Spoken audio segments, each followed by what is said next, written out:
All right, your first mobility, or really it's an alignment activation workout.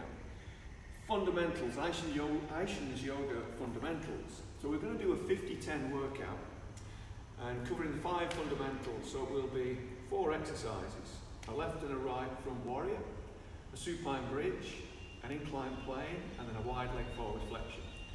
Just going to give you a couple of quick tips in regards to setting up for each of these.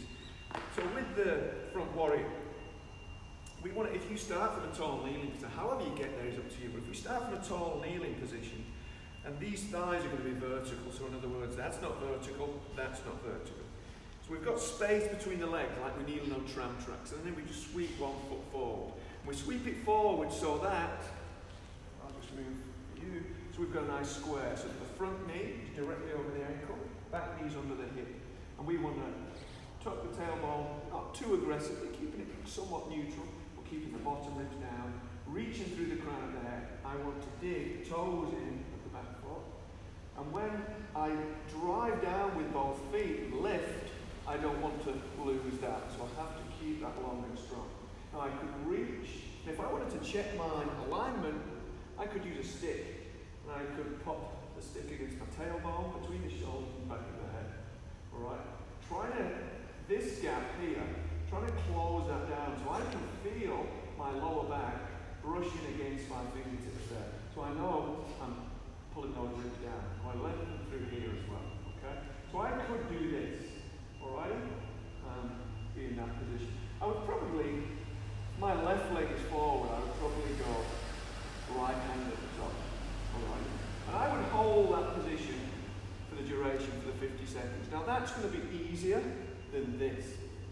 But the other thing, what we're going to do is trying to create these actions.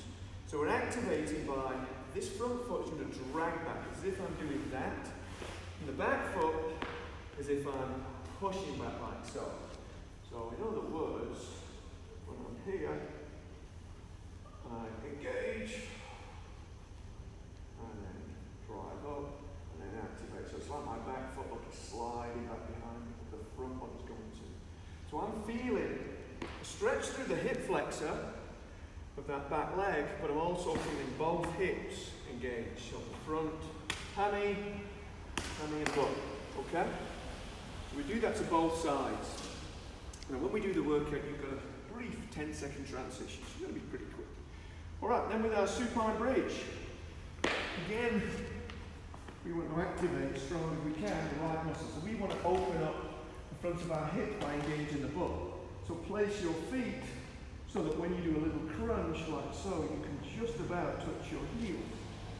Engage those feet into the mat. Lengthen the back of the neck. Elbows and shoulders down. And when I do pull the shoulders down, that's what wants to happen. So it's a tug of war already. So once I've got that alignment, spreading those fingers externally rotating, I then push the knees forward, rolling the pelvis off the mat. And I get to about that position. Now I'm pulling the upper arms through the ground. I'm squeezing hard here. Even though there's nothing between my legs here, I'm going to squeeze as if there is, as if like I've got a basketball between my knees, and I'm squeezing, so I'm engaging the back of the hip, the inside, those thighs, and the tummy to prevent that happening. Alright, we hold that for the duration. And then we have an incline plane. And we can do it a number of ways. I'm going to give you the nice easy way, which is going to prime us better for push-ups. But we spread the fingers nice and wide. Place the hands under the shoulders. Now, I always say to people, spread, push, crush, corkscrew. So in other words, if I could crush a fist, I would, but if the fact that I'm spreading my hands so wide means when I try and crush a fist, that's all I get. The corkscrew action is if I'm doing that. So both thumbs would be going to the outsides, but nothing moves, the middle finger stays straight ahead. So I squeeze, so push, crush, corkscrew, pack the shoulders. Alright, lengthen out, and then align the pelvis, align the head. So I'm looking down, keeping a long back of the neck at the line that joins my 2 thumbs. I'm lengthening from my heels to my head, so in other words, like 2 ends of a rope, pulling really, really tight. So I'm not losing anything through here. And the action now through my upper body, so when I'm packing the shoulders, I'm squeezing these muscles. I'm trying to pull my armpits down to my hips. But I'm also going to engage these muscles by trying to squeeze the hands towards each other. So then it will look something like squeezing the butt, squeezing the legs together, lengthening, and trying to crush the floor and squeeze the hands together. Alright, so we create a lot of tension when we're doing that. And the idea is to, in all of the drills, to keep breathing. Alright, so last one of the 5 is wide leg forward flexion. It doesn't have to be super wide, it's just essentially a hinge. Now, we could use the stick in a number of ways here. So, we don't have to go super wide, as I say. It could be this. Feet straight ahead.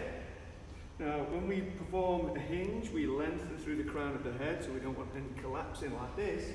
So if you're not sure of where your spine, what your spine's doing, you can use a stick like so. So again, that same sort of position. Tailbone between the shoulders, back of the head. Make sure this isn't arching out too much. You pull. Okay, lengthen that back of the neck.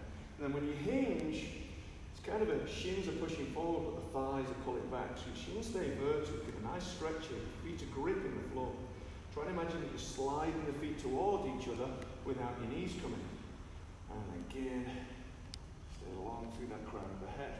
Now you could also make this a slightly different movement, getting those shoulders back, using the assistance movement. It's not really a movement, but getting assistance off this stick by pulling this stick down like so. So that is going to squeeze those shoulder blades back together.